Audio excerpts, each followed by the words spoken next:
नमस्कार दोस्तों, स्वागत है हमारे चैनल नॉलेज बाय बुद्ध पर। दोस्तों, कहते हैं कि दुनिया में मन सबसे ज़्यादा शक्तिशाली चीज़ होता है। अगर किसी चीज़ को तुम पूरे मन से चाह लो तो तुम उसे हासिल कर सकते हो। ये मैं नहीं कहता, ये सभी महापुरुषों का कहना है। लेकिन अगर ये सत्य है, हम जो अपने मन से चाहते हैं वो हमें हासिल क्यों नहीं होता है। भाई, कोई भी इंसान अपने मन में तो दुख नहीं चाहेगा, लेकिन वो रहता तो दुखी है। हर इंसान अपने मन से तो कामयाब होना चाहता है, खूब पैसा कमाना चाहता है, लेकिन फिर भी वो कामयाब नहीं होता। भला ऐसा दुनिया में कौन इंसान होगा जो अपने मन से ये चाहेगा कि मैं नाकामयाब रहूं या मैं पैसा ना कमाऊं। सोचने की बात है। तो इसमें दो चीज़ निकल कर सामने आती है। या तो वो महापुरुष गलत थे जिन्होंने ये बात बोली कि मन से चाही हुई चीज़ हासिल हो जाती है, या फिर हम गलत हैं। आज की वीडियो में जो कहानी बताने वाला हूँ उसमें आपको एक ऐसा मंत्र मिलेगा। उसे समझने के बाद आपको एक ऐसा मंत्र का पता चलेगा जिसे आप ये समझ पाएंगे कि अपने मन से कोई भी चीज़ कैसे करवाई जाती है, मन में किसी भी बात का बीज कैसे बोया जाता है। इस कहानी से आपको अच्छी तरह से समझ में आ जाएगा और इससे आप यह भी समझ पाएंगे कि आकर्षण का नियम, लॉ ऑफ अट्रैक्शन कैसे काम करता है। कहानी छोटी सी है लेकिन बहुत ही गहरी है, इसलिए इस वीडियो को पूरा लास्ट तक जरूर देखिए, तो ही आप अच्छे से इस कहानी का पूरा लाभ ले पाएंगे। इस कहानी को शुरू करने से पहले दोस्तों आपसे एक निवेदन है, कृपया हमारे चैनल को सब्सक्राइब अवश्य कर ले, क्योंकि एक वीडियो बनाने के लिए बहुत मेहनत करना पड़ता है। तो चलिए कहानी शुरू करते हैं और समझते हैं मन का मंत्र को। एक बार की बात है, एक आदमी के जीवन में सिर्फ दुख ही दुख थे। वो जो भी काम करता उस बेचारे का वो काम पूरा नहीं होता। घर में आता तो घर में कलेश बना रहता, किसी से कोई मदद मांगता तो कोई उसकी मदद नहीं करता। ऐसा लगता था कि चारों तरफ से उसके ऊपर दुख का पहाड़ टूट पड़ा है। उसे समझ में नहीं आ रहा था कि मैं इन दुखों से कैसे पार पाऊं। वो दिन रात यही सोचता रहता कि अपने दुखों से छुटकारा कैसे पाए। इसी कारण से वो रात में सो भी नहीं पाता था। उसकी आंखों के नीचे बड़े बड़े काले घेरे बन गए थे, जो इस बात का प्रतीक थे कि वो आदमी कितना दुखी है और कितना चिंतित है। कभी कभी तो उसके मन में आत्महत्या करने के भी ख्याल आते थे, लेकिन अपने परिवार की चिंता करके वह यह कदम नहीं उठा पाता। वो इतना दुखी हो गया कि उसने निर्णय लिया कि वो इन दुखों से छुटकारा पाकर ही रहेगा। इसके लिए चाहे उसे कितनी ही मेहनत करने पड़े, कुछ भी करना पड़े, चाहे अंगारों पर चलना पड़े, लेकिन इन दुखों से छुटकारा हासिल करके रहेगा। ऐसे ही एक दिन उसने अपने मित्र से पूछा कि मैं अपने जीवन को कैसे सुधारूं। उसके मित्र ने बताया कि तुम किसी बाबा के पास जाओ। बाबाओं के पास ऐसा मंत्र होता है जिससे सारे दुख मिट जाते हैं, जीवन खुशियों से भर जाता है और धन संपदा भी हासिल होती है। तुम किसी ऐसे बाबा को ढूंढ लो, बस तुम्हारा काम बन जाएगा। उस आदमी के मन में ये बात पूरी तरह से पक्की बैठ गई कि कोई बाबा ही मेरा दुख दूर कर सकता है, और इसलिए उसे किसी भी बाबा के बारे में पता चलता तो वो उस बाबा के पास पहुंच जाता, उस बाबा को अपनी समस्या बताता और उससे उसका समाधान पूछता और कहता कि बाबा, मैं कुछ भी करने के लिए तैयार हूँ, लेकिन मेरी इन समस्याओं से मुझे छुटकारा दिला दीजिए। आप जो कहेंगे मैं वो करूँगा, लेकिन मेरे जीवन को सुधार दीजिए। बाबा ने उसे कुछ टोने टोटके बताए, जिसे करने के लिए बाबा ने कहा और बदले में दान दक्षिणा लिए और कहा कि ये टोना टोटका करने के बाद तुम्हारे घर में सुख शांति बनी रहेगी। इस टोटके को पूरी विधि के साथ करना। वो आदमी घर लौटकर पूरी विधि के साथ टोने टोटके करने लगा, लेकिन बहुत टोने टोटके करने के बाद भी उसके जीवन में कुछ बदलाव नहीं आया। इसके विपरीत उसका जीवन और ज़्यादा दुखी हो गया। जो भी बाबा उसे टोना टोटका देता था वो बदले में उससे दान दक्षिणा लेता था, जिससे उसका धन भी धीरे धीरे खत्म हो रहा था। इससे उसके जीवन में दुख और ज़्यादा बढ़ गया। तब उसे लगा कि बाबाओं के पास जाने से तो मेरे जीवन में दुख कम होने के वजह बढ़ते ही जा रहे हैं, तो मुझे क्या करना चाहिए, बाबाओं के पास जाऊं या ना जाऊं। फिर एक दिन एक आदमी ने उसे बताया कि तुम अपने घर में किसी पंडित को बुलाकर हवन करवा लो। हवन होगा तो घर शुद्ध हो जाएगा, कोई भी बुरी ऊर्जा होगी तो घर से बाहर चले जाएगी। किसी पंडित को बुलाकर पूरे विधि विधान से उस मंत्र का उच्चारण करवाओ, हवन कराओ, जिससे घर में सुख शांति आए। उस आदमी के मन में ये बात बैठ गई और उसने एक पंडित को अपने घर पर बुलाकर हवन करवा दिया। हवन अच्छी तरह से संपन्न हुआ। बदले में पंडित ने भी अच्छी दान दक्षिणा ली और उसके बाद वो वहाँ से विदा हो गया। लेकिन कुछ दिनों के बाद उस आदमी को महसूस हुआ कि उसके जीवन में अभी भी कोई बदलाव नहीं आया है। अब वो आदमी पूरी तरह से दुखी हो गया और ज़्यादा परेशान हो गया। अब तो उसे लगा था कि मेरे जीवन से दुख कभी खत्म ही नहीं होंगे, और यही सोच सोच कर उस आदमी का बुरा हाल हो गया था। फिर एक दिन उसे अपने मित्र से एक ऐसे बाबा के बारे में पता चला जो समाधान बताने के लिए कोई दान दक्षिणा नहीं लेता था। उस आदमी को लगा कि ये बाबा दूसरे बाबाओं की तरह नहीं हो सकता, क्योंकि ये तो दान दक्षिणा लेता ही नहीं, और अगर दान दक्षिणा नहीं लेता तो ये सच में कोई सिद्ध बाबा होगा। और यही सोचकर वह उस बाबा के पास पहुंच जाता है। जब वो आदमी वहां पर पहुंचता है तो वो बाबा ध्यान में बैठे हुए थे। ये देखकर वो आदमी वहीं पर चुपचाप बैठकर ध्यान से बाहर आने का उनका इंतजार करने लगा। थोड़ी देर बाद बाबा ने आंखें खोली तो सामने एक दुखी और परेशान युवक को बैठे देखा। उसकी आंखों के नीचे काले घेरे देखकर ही समझ गया कि यह आदमी अपने जीवन से कितना परेशान है। उससे संबोधित करते हुए बाबा ने पूछा कि बच्चा क्या चाहते हो, बाबा के पास क्या लेने आए हो। उस आदमी ने कहा कि बाबा मैं अपने जीवन से बहुत परेशान हूँ। मैंने इन दुखों को दूर करने के लिए बहुत सारे रास्ते अपनाए, हर वो तरकीब करके देखे जो किसी बाबा ने मुझे बताई, हर वो काम किया जो कोई भी इंसान मुझसे करने को कहा, लेकिन मेरे जीवन में दुख में कोई कमी नहीं आई। बाबा इसके विपरीत मेरे जीवन में दुखों में बढ़ोतरी हो गई। मुझे समझ में नहीं आ रहा कि मैं क्या करूं। कभी कभी तो मैं आत्महत्या करने की सोचता हूं, लेकिन मैं अपने परिवार की सोचकर मैं ये कदम नहीं उठाता। आपके बारे में बहुत सुना है बाबा, और मैं बहुत उम्मीद के साथ आपके पास आया हूँ।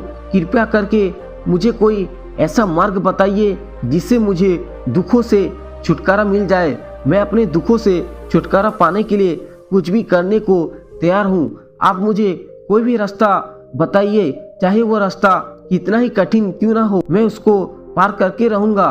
बाबा ने महसूस किया कि आदमी तो सच में बहुत परेशान है।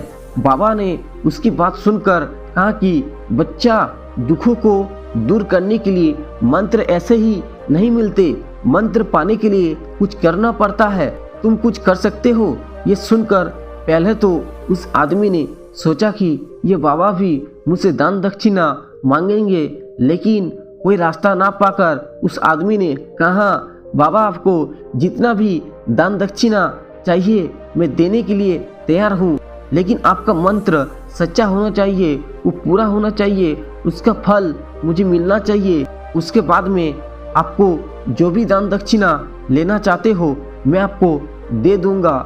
बाबा ने कहा, दान दक्षिणा तो बहुत छोटी चीज़ है, मुझे वो नहीं चाहिए। इस पर आदमी सोच विचार करके बोला, तो बाबा मैं अंगारों पर चलने के लिए भी तैयार हूँ, आप मुझे बस आज्ञा दीजिए। बाबा ने कहा कि अंगारों पर चलने वाली छोटी चीज़ मैं तुमसे नहीं कराने वाला हूँ, मैं जो तुमसे कराने वाला हूँ वो बहुत कठिन मंत्र है। बाबा आप मुझे बताइए तो सही, मुझे करना क्या होगा, मैं कुछ भी करने के लिए तैयार हूँ। इस पर बाबा ने उसे कहा कि यहाँ से जब तुम अपने घर जाओ तो रास्ते में अपने मन में ये दोहराते जाना कि मैं सुखी हूँ, मैं सुखी हूँ। बार बार अपने मन में ये दोहराना, और याद रहे जुबान पर यह नहीं आना चाहिए, ये सिर्फ मन में दोहराना है। ये सुनकर वो आदमी बोला, बाबा बस इतनी सी बात, ये तो मैं चुटकी बजाते कर लूँगा, लेकिन इससे होगा क्या? बाबा बोले कि इस मंत्र को करके तो देखो, वैसे भी तुमने इतने बाबाओं के मंत्र किए हैं, तो इस मंत्र को भी करके देखो। उस आदमी ने सोचा कि बाबा कुछ दान दक्षिणा तो ले नहीं रहे और छोटा सा मंत्र है, इसे तो मैं कर ही लूँगा। वो बोला, ठीक है बाबा, ये मंत्र जरूर करूँगा। और वो आदमी यह कहकर वहाँ से चलने लगा। लेकिन जैसे ही वो चलने लगा, पीछे से बाबा ने बोला कि बच्चा, एक बात याद रखना, जब तुम इस मंत्र को अपने मन में दोहराना तो तुम्हारे मन में बंदर के विचार नहीं आना चाहिए, बंदर का ख्याल भी नहीं आना चाहिए, तो ही ये मंत्र सिद्ध होगा। आदमी बोला, मुझे तो आज तक बंदर का कोई विचार नहीं आया, तो अब क्यों आएगा? अब चिंता मत करिए बाबा, मैं बस मन से ही दोहराऊंगा, मैं सुखी हूँ, मैं सुखी हूँ। इसके अलावा बंदर का कोई भी विचार मेरे मन में नहीं आएगा। यह कहकर वो आदमी वहाँ से चल देता है। वो अपने मन में मैं सुखी हूँ, मैं सुखी हूँ ये दोहराता हुआ थोड़ी दूर ही चला था कि उसके मन में अचानक बंदर का ख्याल आ गया। बंदर का ख्याल एक बार आया और चला गया, लेकिन उस आदमी ने सोचा, आज तक तो मुझे कोई बंदर का विचार नहीं आया, यह आज बंदर का विचार क्यों आ गया? ऐसे करके उसको उस बंदर के विचार ने पकड़ लिया और यह भूल गया कि मुझे क्या मंत्र दोहराना है। वो बंदर के बारे में सोचने लगा। जब थोड़ी देर बाद फिर से उसे होश आया तो वो फिर से अपना वही मंत्र दोहराने लगा जो बाबा ने उसे बताया था, मैं सुखी हूँ, मैं सुखी हूँ। लेकिन अचानक से उसे एक बंदर दिखाई दिया। यह देखकर फिर से उसके मन में बंदर का विचार उठ गया और यह देखकर वह इस विचार को बाहर फेंकना चाहता था और वह चाहता था कि मेरे अंदर किसी तरह से बंदर का विचार ना आए, लेकिन उसे तो सामने बंदर ही दिखाई दिया। ऐसे ही करते करते घर पहुंचा और घर पर पहुंचने के बाद अपनी पत्नी को कहा कि हे बंदरिया, मुझे खाने में बंदर परोस दो। और जब उसे एहसास हुआ कि उसने क्या बोल दिया तो वह अपने बाल नोचने लगा और दीवारों में सर मारने लगा कि आज तक मुझे बंदर का कोई भी विचार नहीं आया और आज मुझे क्या हो गया है कि मुझे हर जगह बंदर ही बंदर नजर आ रहे हैं। ये कैसी माया है? ये सोच सोच कर वह आदमी रात भर सो नहीं पाया। रात भर करवटें बदलते रहा और सुबह उठकर सीधे उसी बाबा के पास पहुंच गया और उसके चरणों में गिर कर कहा कि बाबा, पता नहीं ये कैसा चमत्कार हो रहा है, आज तक मुझे बंदर का कोई विचार नहीं आया, लेकिन कल से जब से आपने मुझे कहा कि बंदर का विचार नहीं आना चाहिए, तब से मुझे हर जगह बंदर ही बंदर नजर आ रहे हैं। उस आदमी ने कहा कि बाबा, मुझे तो आपके पीछे पेड़ पर बैठा बंदर केले खाते हुए दिखाई दे रहा है, ये हो क्या रहा है? बाबा ये सुनकर बाबा हंसने लगे। हा हा बच्चा, मन का जाल एक ऐसा जाल है जिसे समझ पाना इतना आसान नहीं है। बंदर तो तुम्हारे रास्ते में पहले भी आते थे। जब तुम मेरे पास आए थे तो इन्हीं पेड़ों पर ये बंदर घूम रहे थे, लेकिन तब तुम्हारे ध्यान में ये बंदर नहीं था, तब तुम्हारे ध्यान में सिर्फ दुख थे। इसके बाद बाबा ने उसे बताया कि बच्चा, हम जिस चीज़ से भी दूर भागना चाहते हैं वही चीज़ हमारे मन में बहुत गहरे में प्रविष्ट हो जाती है और हमारे अंतर मन में समा जाती है। असल में हम जिस चीज़ से छुटकारा पाना चाहते हैं उससे छुटकारा इसलिए पाना चाहते हैं कि वह हमारे साथ बहुत गहरे से जुड़ी हुई है और हम जितना ही उससे छुटकारा पाना चाहते हैं वो उतनी ही गहरी हमारे मन में बैठती चली जाती है और आखिरकार हमारे अंतर मन में छा जाती है। ऊपर से तो हम चाहते हैं सुखी होना कि मैं सुखी हूँ। हमारे होठ भी यही बोलते रहते हैं, लेकिन हमारे मन में दुख समाये होते हैं। हमारे विचारों में, मन में दुखी दुख दिखाई देते हैं। इसलिए अपनी जुबान से बार बार ये बोलने से कि मैं सुखी हूँ, मैं सुखी हूँ, हम सुखी नहीं होंगे जब तक ये मंत्र हमारे अंतर्मन में प्रविष्ट नहीं होगा। इस पर उस आदमी ने पूछा कि बाबा, लेकिन ये मंत्र अंतर्मन में प्रविष्ट कैसे होगा? ये सुनकर बाबा ने कहा कि बच्चा, अपने दुखों से लड़ना बंद कर दो। जब तक तुम अपने दुखों को दूर करने की सोचते रहोगे, तब तक वो दुख तुमसे चिपके रहेंगे, तब तक वो दुख तुम्हारे अंतर्मन पर अपना राज बनाए बैठे रहेंगे। और जिस दिन तुम उन दुखों के बारे में सोचना ही छोड़ दोगे, उन दुखों से छुटकारा ही नहीं पाना चाहोगे, उसी दिन से तुम्हारी जिंदगी से दुख गायब हो जाएंगे। क्योंकि किसी भी चीज़ से छुटकारा पाने के लिए हमें उस चीज़ के बारे में सोचना पड़ता है, और हम जितना ही उस चीज़ के बारे में सोचते हैं, वो उतनी ही गहरी हमारे मन में प्रविष्ट होती चली जाती है। हम अधिकतर समय दुखों के बारे में ही सोचते हैं। हम यही सोचते हैं कि हमारे जीवन में दुख है और हमें इससे छुटकारा पाना है। इसी वजह से बार बार सोचने से वो दुख हमारे अंतर्मन में प्रविष्ट होते जाते हैं और हमें एहसास भी नहीं होता। इसलिए अगर तुम दुखों से छुटकारा पाना चाहते हो तो दुखों से छुटकारा पाने के बारे में सोचना छोड़ दो, तुम्हें दुखों से छुटकारा मिल जाएगा। अक्सर आदमी धूम्रपान छोड़ना चाहता है, शराब छोड़ना चाहता है, सुबह अपने आप से यह वादा करता है कि मैं कोई भी गलत काम नहीं करूँगा, लेकिन शाम को जब लौटता है तो नशे में चूर होकर लौटता है। ऐसा क्यों होता है? जो हम सोच रहे हैं वो पूरा कर ही नहीं पा रहे हैं। असल में हम उस चीज़ को बहुत ज़्यादा तवज्जो दे रहे हैं, उस चीज़ को बहुत ज़्यादा अहमियत दे रहे हैं। जब भी हम किसी चीज़ को छोड़ने के बारे में सोचते हैं तो हम उसकी इम्पोर्टेंस यानी कि विशेषता और ज़्यादा बढ़ा देते हैं। हमारा मन उस चीज़ के बारे में जितना ज़्यादा सोचेगा, शराब या धूम्रपान छोड़ने के बारे में जितना ज़्यादा सोचेगा, हमारा मन उतना ही उस चीज़ के पीछे ज़्यादा भागेगा। हमें उस चीज़ से लड़ना नहीं है, बल्कि बिना सोचे गुजर जाना है। और अगर हम इस मंत्र को समझ लेते हैं तो हम अपने जीवन में जो पाना चाहते हैं उसे अपने अंतर्मन में डाल सकते हैं। और एक बार वो लक्ष्य हमारे अंतर्मन में बैठ जाता है तो फिर सफलता पाने में कोई समस्या नहीं आती, कोई दिक्कत नहीं आती। तो दोस्तों, कैसी लगी आपको ये कहानी? अगर आपको ये कहानी पसंद आया होगा तो हमारे चैनल को सब्सक्राइब करके नोटिफिकेशन बेल को दबा दे। तब तक के लिए धन्यवाद दोस्तों।